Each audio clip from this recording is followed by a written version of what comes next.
Now. So, all right, we're jumping one of the newest members of the UFC roster. Jordan, how's it going? I'm doing well. Let's start there. Big Contender Series win. Luke Flores, he was a guy that was on the Contender Series before. You don't have any pro fights. You were a guy that a lot of people were high on. When you got the call to say you'd be on the Contender Series, what was that like?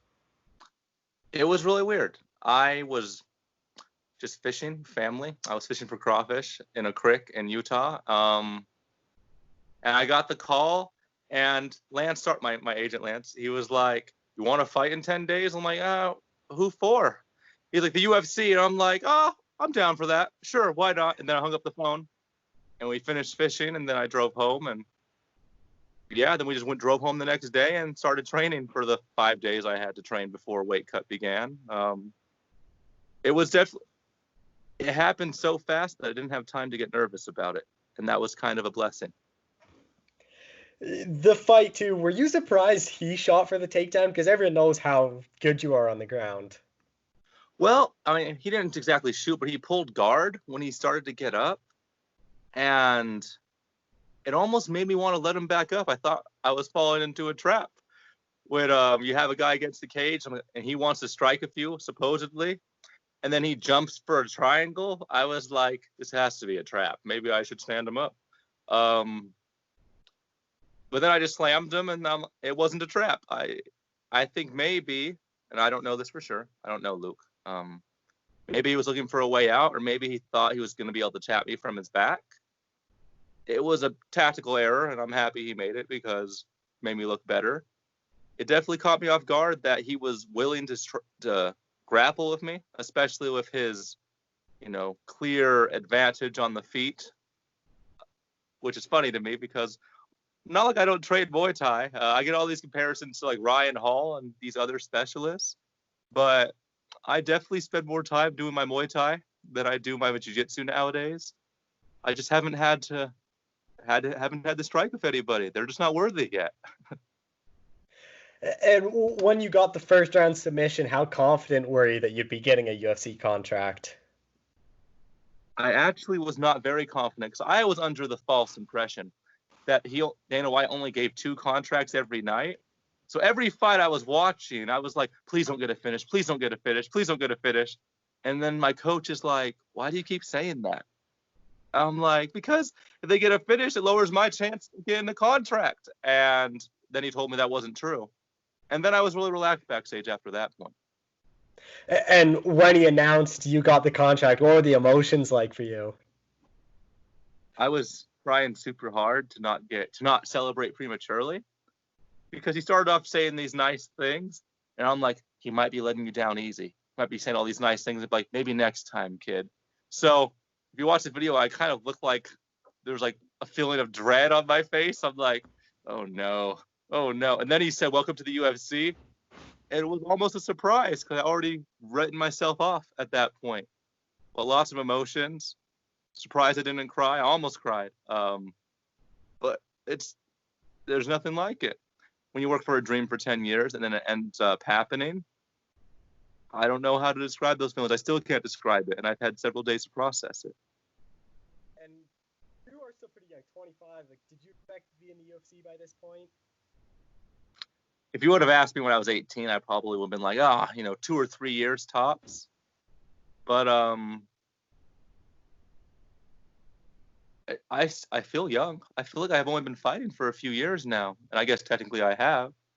But I'm as surprised as anybody that I'm already here. You never expect to reach your goals quite early to like achieve your dreams, and it surprised me that I'm this young and I've made it. So. And you didn't really take much damage in that fight. So when are you looking to make your UFC debut?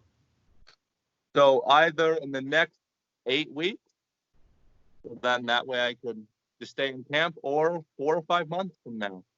I kind of was rushed into moving up to 155. I had some weight cut complications last year.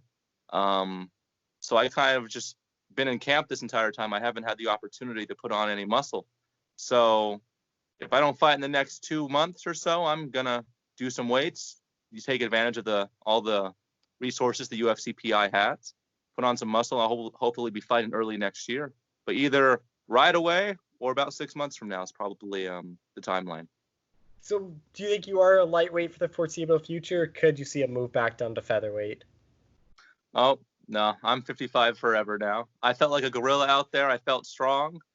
I weighed like 179 on fight night. I was a very heavy 45er. And I'm not sure I completely believe that you ever lose a fight because you didn't cut enough weight. But I feel like you definitely can lose a fight when you cut too much weight. So I'd rather just be the best fighter I can be and take care of my body. Does it bug you, or even in the lead up, I saw a lot of people like breaking down the Contender Series, just saying, "Oh, he's a submission guy. Oh, he's a jiu-jitsu guy," where they don't really know your striking. They don't really give much respect to your striking. Does that bother you? It makes me laugh, and it makes my coaches and my teammates laugh because I help people out with their striking all the time. I strike all the time in the gym. I strike with world champion level people all the time. And if your plan A works every time, 11 fights in, why do I have to punch you? If I beat you without punching you in the face or without kicking you, it kind of makes you look worse and me look better if I don't have to use all my skills. So when someone finally can sprawl, then they'll get to catch these hands. But until that point, I'll just keep submitting them. Well, that's the same. Like a name you brought up was Ryan Hall. Everyone's like, "Oh, he's just gonna take you down," but why wouldn't he if no one else can stop it? Like, if it's working, just keep on doing it.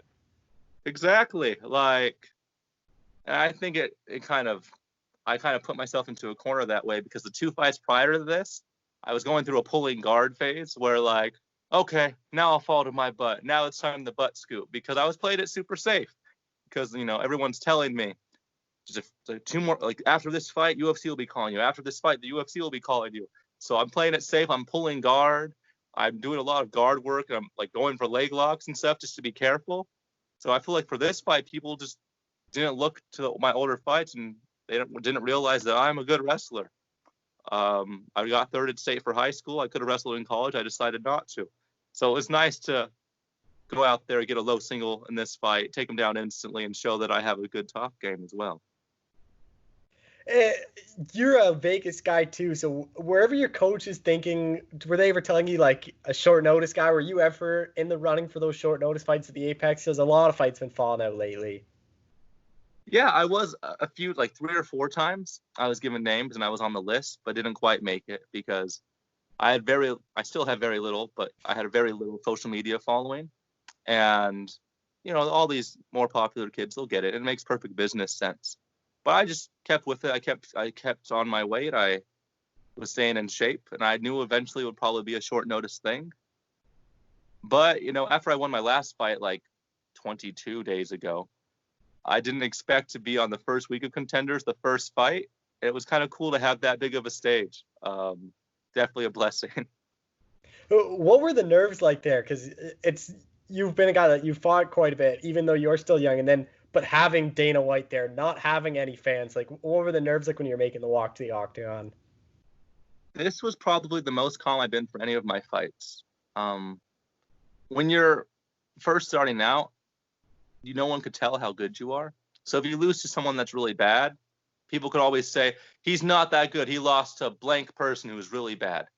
So fighting on a big stage, getting the call from the UFC, getting that validation that I'm a good fighter, it pushed all my anxiety and nerves out the window. I think I was even kind of annoying to the fighter I shared my corner with because we're just basically making Jeffrey Epstein jokes because we watched the documentary this weekend. And we're just like reminiscing, being super loud, like dancing. There were no nerves. And it felt kind of cool. I'd just be able to go out there and perform and just perform like I do in the gym. And that's what I just kept telling myself. Just fight like you do in the gym and you'll be fine. I'm like, on your worst day, you could beat this guy. So just make this your best day. And I want to touch on that. All those dance moves, those are some really good moves. And obviously the splits.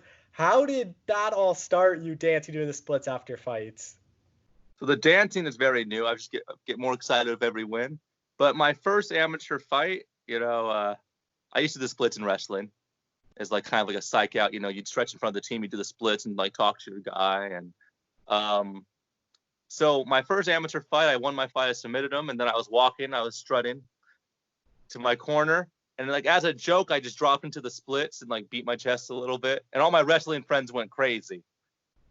And that was kind of just the plan, that was be like my one joke. But then the next day at the gym, they're like, that was awesome, man. That's your thing. You can't ever stop doing that now.